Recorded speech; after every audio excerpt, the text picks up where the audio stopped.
The lake house had stood untouched for over 30 years, its once white clapboard exterior now the color of smoked ash and creeping mildew. Pines leaned inward as if whispering to one another about the building's refusal to rot away completely. When Evelyn arrived, the silence greeted her first, thick, unmoving silence that swallowed the crunch of gravel under her boots. She had inherited the property from an uncle she barely remembered, but what pulled her here wasn't sentimentality. It was the letter found tucked inside a book he'd mailed her 3 days before his death. "Don't trust the reflections," it had said in a shaky scrawl, followed by a strange drawing. All eyes with no faces. Inside, dust clung like a second skin. The air was heavy with lake water and wood rot. Evelyn ran her finger down the edge of a side table and left a long, clean line on its surface. A massive mirror hung above the fireplace, framed in curling black ironwork that reminded her of twisted vines. Her gaze met her reflection, but something was off, barely perceptible, a fraction of a second's delay between her movement and that of the image. She blinked. The reflection blinked a beat too late. She laughed dryly, blaming the warped glass or her nerves, and turned away. Behind her, the reflection stayed still for just a moment longer than it should have, then moved. Later that night, thunder crouched outside the windows, low and growling, but no rain came. Evelyn explored the house with a flashlight since the circuit panel fizzled uselessly when she tried it. The guest room was filled with old trunks, one of which refused to open. She noticed something else: handprints, small and smeared, across the inside of one of the windows. The prints were different from her own.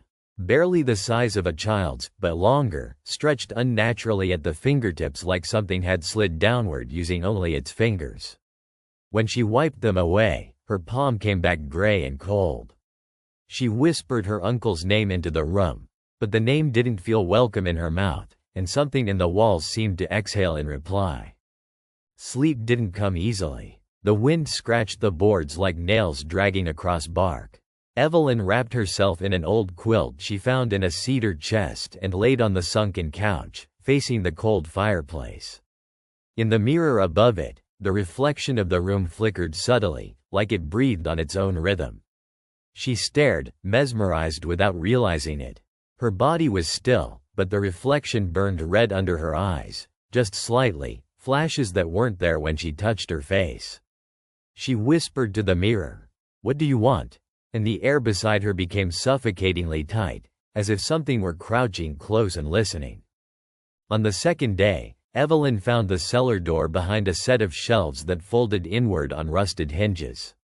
It gaped into darkness so thick her flashlight beam ended just a few feet in.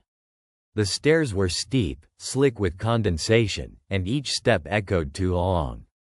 Halfway down, she heard breathing, wet, deliberate inhalations that didn't match her own.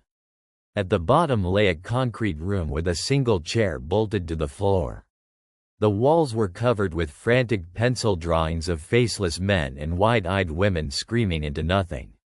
Carved into the concrete across one wall was a sentence: "They come through the glass when the lake stands still."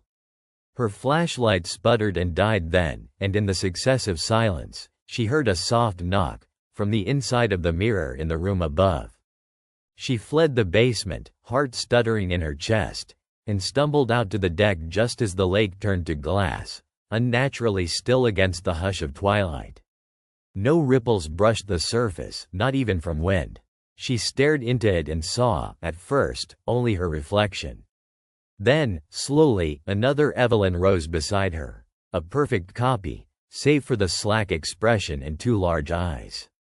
It mirrored her every move, but there was no soul behind its gaze. With a sudden lurch, it reached toward her, not physically, but with its face leaning closer into the water, as if trying to climb out of the reflected realm. The surface remained unbroken, yet Evelyn felt her legs rooted, frozen by the intensity of a presence that shouldn't be. By nightfall, she had boarded up every mirror in the house, smashed some, covering others with sheets too thick to see through. The walls groaned around her, the floors clicked and popped like old bones resettling. Finally, she sat with a candle in the fireplace, staring into the flame, exhausted. Her eyes fluttered closed just once, and when they opened, the room had changed. Everything was reversed. The books on the shelf, the painting above the mantel, even the part in her own hair. She stood too quickly and fell, disoriented. At the base of the staircase stood a figure with her face, but wrong in all the smallest ways. Left-handed when she was right, a mole on the opposite cheek. It smiled, widely, falsely, then lifted its hand and waved. Evelyn didn't wave back. The figure's smile widened anyway, and whispered something she couldn't hear, but her own voice echoed it from the darkness behind her. "You've been on the wrong side all along."